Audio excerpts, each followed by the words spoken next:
Lord. உங்கள் அனைவரையும் இந்த காலை வேளையிலே அன்புடன் அப்பா அந்த நிகழ்ச்சிக்கு ஆண்டவராய் இயேசு நாமத்திலே வாழ்த்தி வரவேற்கிறேன். இந்த நிகழ்ச்சி வாயிலாக காலைதோறும் தேவனுடைய வசனங்களை தியானித்து ஆசீர்வதிக்கப்பட்டு வருகிறீர்கள். அநேகர் இது எங்களுக்கு ரொம்ப ஆசீர்வாதமாக இருக்குது, நாங்கள் அநேகருக்கு ஷேர் பண்ணி பார்க்க சொல்கிறோம், அவங்களும் பார்த்துட்டு ரொம்ப ஆசீர்வதிக்கப்படுறாங்கன்னு சொல்கிறீங்க. தேவனுக்கு மாத்திரமே மகிமை உண்டாகட்டும். ஏனென்றால் நாம் பேசுகிற இந்த வார்த்தை ஜீவனுள்ள தேவனுடைய வார்த்தை. இந்த உலகத்தில் எத்தனையோ வார்த்தைகள் இருக்குது, எத்தனையோ விஷயங்களை மனிதர்கள் நம்புகிறாங்க. ஆனால் எல்லாமே மாறி போகும், கைவிடும், ஒன்றுமில்லாமல் போகும். ஆனால் வானம் பூமியும் ஒளிந்து போனாலும் மாறாத ஒன்று, ஒளியாத ஒன்று நம்ம பிரசங்கிக்கிற இந்த தேவனோட வார்த்தை. இந்த தேவனோட வார்த்தை நீங்கள் கேட்டுக்கொண்டு இருக்கிற இந்த தேவனோட வார்த்தை. நீங்கள் ஒருபோதும் எதிலையும் குறைபடுவதே இல்லை. ஏனென்றால் இந்த தேவனை நம்புகிற ஒரு வார்த்தையை நம்புகிறவர்கள் எப்படியெல்லாம் போஷிக்கப்படுறாங்க, காப்பாற்றப்படுறாங்க. உங்கள் வாழ்க்கையில் ஒரு நன்மையும் குறைவுபடாது அப்படிங்கிறது தான் நீங்கள் பார்க்க போகிறீங்க.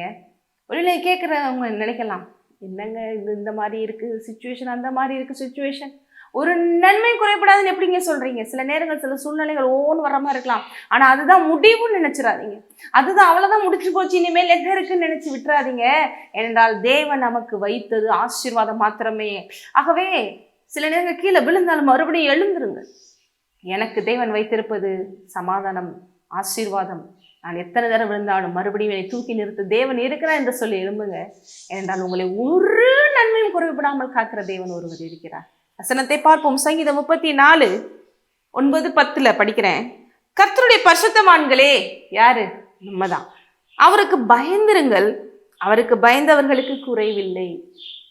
அவருக்கு பயந்திருங்கள்லாம் ஏதோ இந்த சும்மா நடுங்கிற மாதிரி அப்படி கிடையாது. அவர் வார்த்தைக்கு கீழ்ப்படிவதே உண்மையான பயம். அப்படி இருக்கும்போது என்ன பண்ணுவாங்களாம்? ஒரு நன்மையும் குறைபடாதாம். பாருங்க, அவருக்கு பயந்தவர்களுக்கு குறைவே இல்லை. இந்த வார்த்தையை கேட்டதன்படி செய்கிறவங்களுக்கு குறைவே இல்லை.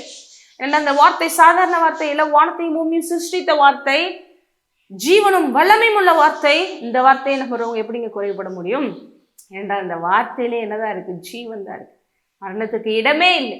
சிங்கக்குட்டிகள் தாழ்ச்சி அடைந்து பட்டையாகும், கர்த்தரை தேடுவதற்கு ஒரு நன்மையும் குறைவுபடாது. ஹல்லேலூயா.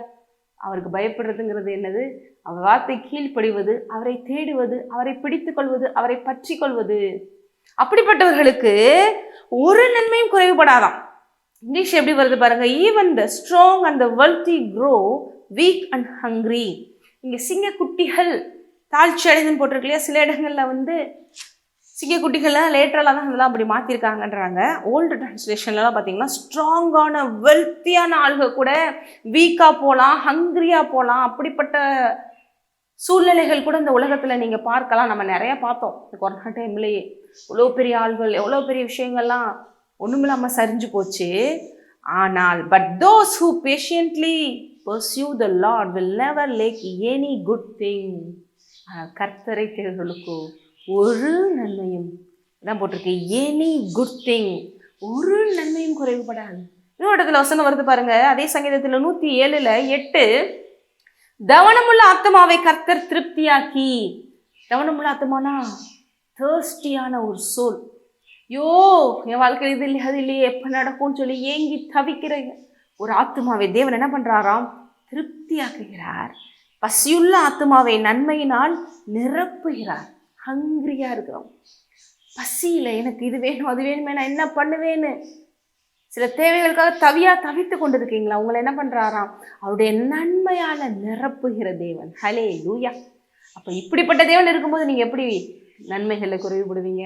அதனால தான் தாவீது சொல்கிறாரு, ஒரு நன்மையும் குறைவுபடாது. இதே சொல்லி கொண்டு இருங்க நீங்கள் நாள் ஃபுல்லாக. எல்லா நன்மையும் உங்களை தேடி வருகிறது. ஜெபிப்போம். ஹல்லேலூயா.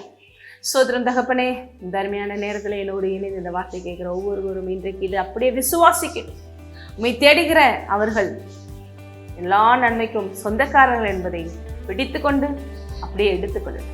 இயேசு நாமத்திலே ஆமென். ஆசீர்வதிக்கப்பட்டது.